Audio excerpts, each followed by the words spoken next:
Всем привет! Сегодня у нас вот такая старенькая Corolla.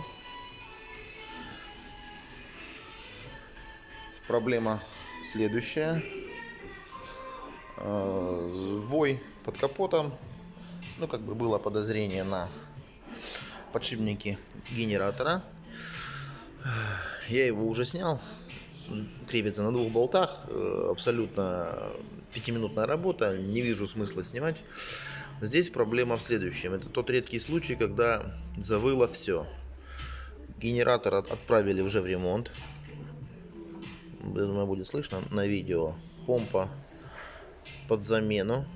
Даже шкив. Честно говоря, вот тут очень большая выработка.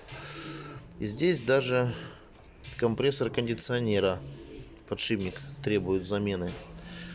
Ну, компрессор мы пока трогать не будем. Клиент не хочет.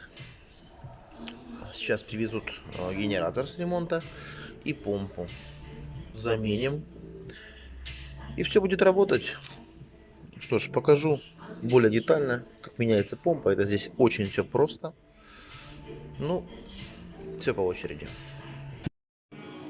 Итак, чтобы открутить 3 болтика на шкиве, вот таким образом вставляем отвертку, фиксируем шкив. Все, он уперся.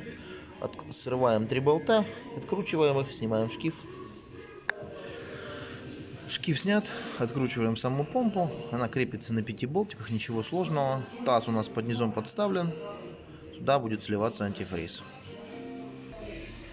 Помпа снята, антифриз у нас сбежал весь в сосуд, мы потом его процедим и зальем обратно.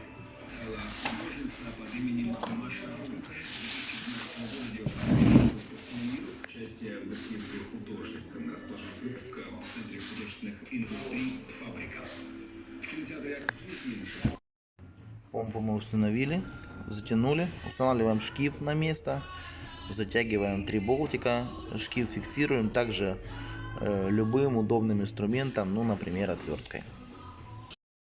Устанавливаем генератор, он здесь вставляется просто, без всяких трудностей, сверху.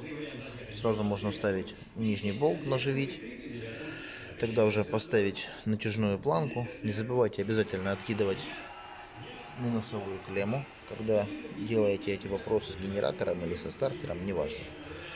В общем, собираем генератор в обратной последовательности, в конце оденем и натянем ремень.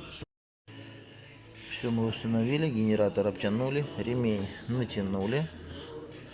Сильно перетягивать здесь тоже его не стоит, ну и чтобы пищал, тоже нет никакой необходимости так делать. Сейчас заливаем антифриз через цедилочку. Через вот такую вот малярную цедилочку процеживаем, чтобы не попадал в мусор, песок, ну и все остальное.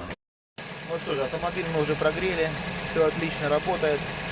Небольшой звучок остался, но клиент не захотел ремонтировать сразу компрессор кондиционера, поэтому оставляем все так. Что ж, всем спасибо, подписывайтесь, ставьте лайки, если кому было полезно. Всем привет!